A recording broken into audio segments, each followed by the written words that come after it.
Қайырлы күн баршаңызға достар, сіздермен Ләззат. Бүгін сіздерге компот жабудың өте оңай тәсілімен бөлісемін.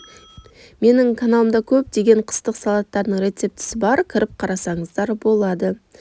Ең бірінші банкамыздың қақпақтарын қайнаған суға салып, 5 минутқа салып қоямыз. Содан соң жеміс-жидектерді алдын ала жуып, тазалап дайындап аламыз. Мен шие және де қаралы, өрік, апельсин қолдандым. Сіздерге қандай жеміс-жидек ұнайды, соған ыңғайыңызға қарай салып қолдансаңыздар болады. Негізі шие қосылған компот өте дәмді, әрі түсі де әдемі болып шығады компоттарыңыздың. Енді алдын ала стерилденген банкімізге шиені салып шығамыз. Барлығын көз мөлшермен салып шықтым.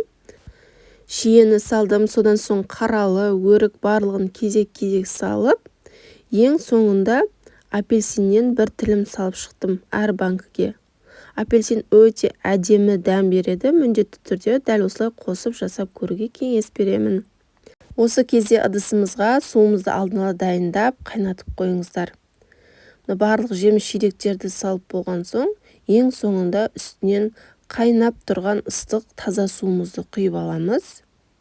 Мен компотты дәл осы әдіспен қаншама жылдардан бері қолданып келемін. Өте дәмді әрі керемет болып шығады.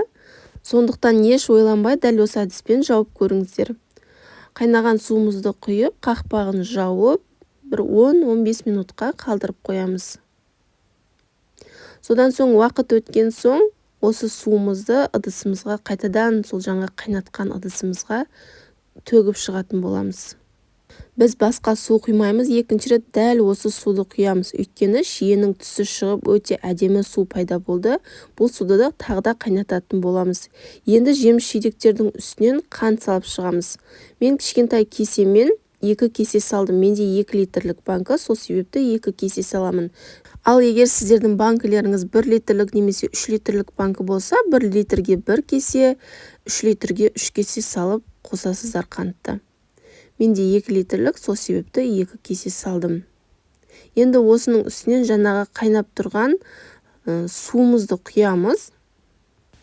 Міне біздің суымыз да қайнап шықты. Уже судың түсі өте қызыл әдемі болып толығымен толтырып құйып, енді кезек қақпағын жабуда.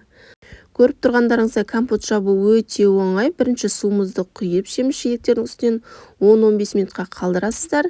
Дәл сол суды төгіп, қайтадан қайнатып құйсаңыздар, уже біздің компотымыз дайын болады.